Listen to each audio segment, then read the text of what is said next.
Your key objective of your campaign is? Like, why are you advertising? What is your end goal? Um, our end goal as a player is to move on. So, um, for all of our players, our goal is to keep them there for 3 to 5 years maximum. Try to move them on, playing abroad. Places like Sweden, Spain, England, China. We have a lot of connections all over the world. We do send players out. So our main objective is to get those players out. Now, to do that, we need to create exposure. So, the better we look, we went undefeated in the last season, won the championship, played well in Spain. So the caliber is there. We just need to match that with our marketing. So if we can, you know, dominate this year in terms of marketing, getting our players in front of the people that they need to be in front of, giving them publicity via social media, having them increase followers, having endorsement possibilities, sponsorship, stuff like that. I would say that that's our goal for this season, is to really push our players and give them an opportunity to be seen in the light that they deserve. Okay, now could you tell me how you incorporate advertising into your family-owned pizzeria? Yeah, we use ads, coupons, flyers, menus, signs, basically anything with our name and logo on it will help advertise for the pizzeria. We also have menus sent out to local customers so we can keep our frequent customers coming. We also have flyers posted around town, and we keep our menus in the newspapers with recent coupons and deals. And the pizzeria tries to advertise as much as possible for multiple reasons, because there's more pizzerias in the area, so the more we advertise, the more that they'll come to our pizzerias versus other pizzerias. I help the family design promote. So what types of advertising do you usually work with? Yeah, so I mean, we'll really work with a combination of things, and again, depending upon which side of J&J that you're on, pharmaceutical, consumer, or med device. And med device, which I concentrate on, a lot of it is around digital media. It's a pretty big digital campaign or to providers, to a lot of doctors and nurses and hospital administrators. We'll do a lot of social media campaigns like that, and that seem to be pretty good, especially around new technologies. And then when you think about other types of avenues, depending upon how significant it is, I had noted earlier around the obesity campaign that we had, for extreme weight or weight loss scenarios or needed. That was a television campaign that was fairly significant. One of the things that you may have seen before as well is a television campaign around nursing. And J&J has a lot of pride in a nursing campaign that we've been running probably well over 10 years now. What is it? It's you. It's me? All right, Emma, I know it's not your favorite, but it's time for your medicine, okay? You ready? 1, 2, 3.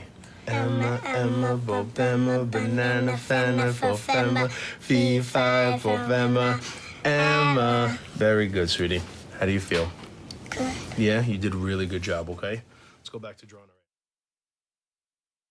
Years now, and have invested significantly in that, because our concern, quite frankly, is that there won't be enough nurses for the aging population that's happening, as we speak, in the baby boomers. As they continue to get older, there's going to need to be more staff and more nurses and doctors to take care of people. So we've actually invested into a campaign to highlight nurses and show people what nurses do and the great things that they do to literally make a difference. And hopefully, someone like yourself wanting to be perhaps a nurse or something to that, and make a difference. And we feel the whole ecosystem of healthcare will function better, obviously, if the staffing is right. So we'll do things like that too.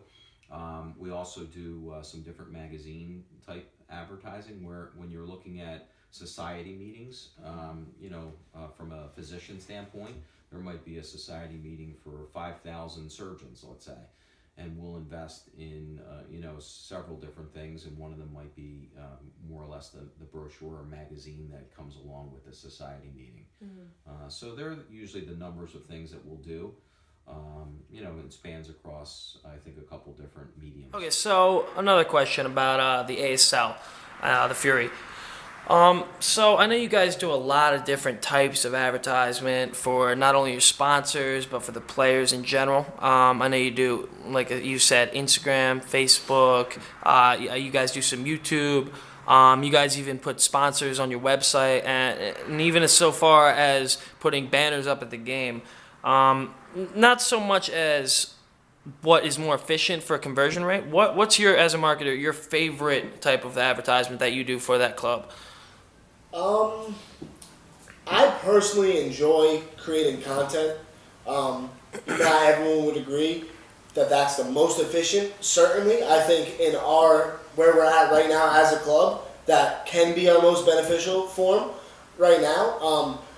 If we can stabilize having constant videos and interviews and things that again just go back to creating a more personable bond, that will help them monetize selling merchandise, selling tickets, selling VIP packages. So now, starting next season, we're offering multiple tiers of VIP packages. So if you want a season pass and the top tier, you get food at the game, drinks at the game, this, a 50-50 raffle to win a car at halftime, stuff like that. Then there's lower tiers where you get, specific seating, or certain months you get front row seating or what have you. So there's a lot of different deals that we've been coming up with, promotions that we've come up with to try to, really be most efficient.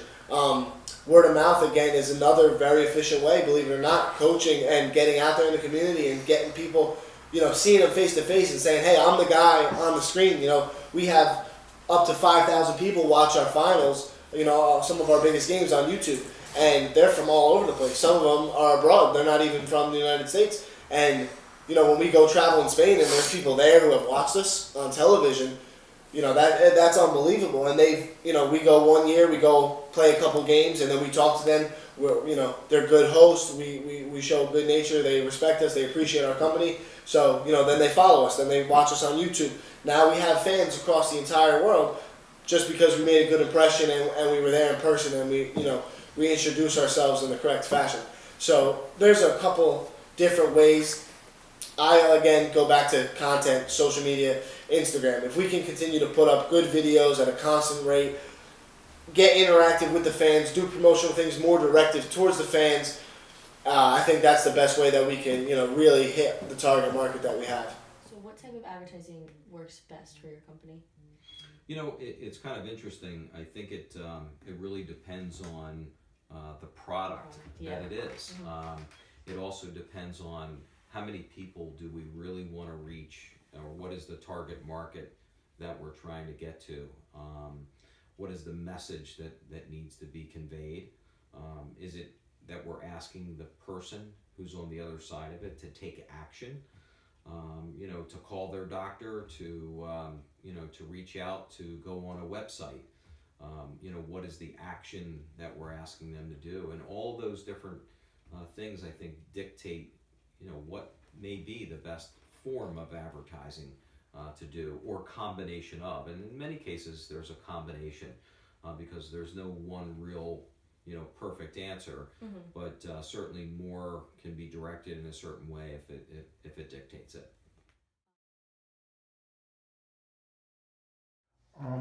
Did you realize how big of an impact advertising was going to have on you when you started out in your career? No, I did not. No. What ways did it surprise you? Actually, most of them, when I first started out, a lot of my clients did come from advertising, both through advertising specific products, which was actually very helpful in the beginning. But it was mostly media advertising through newspapers, magazines, and it was product-specific advertising at that point.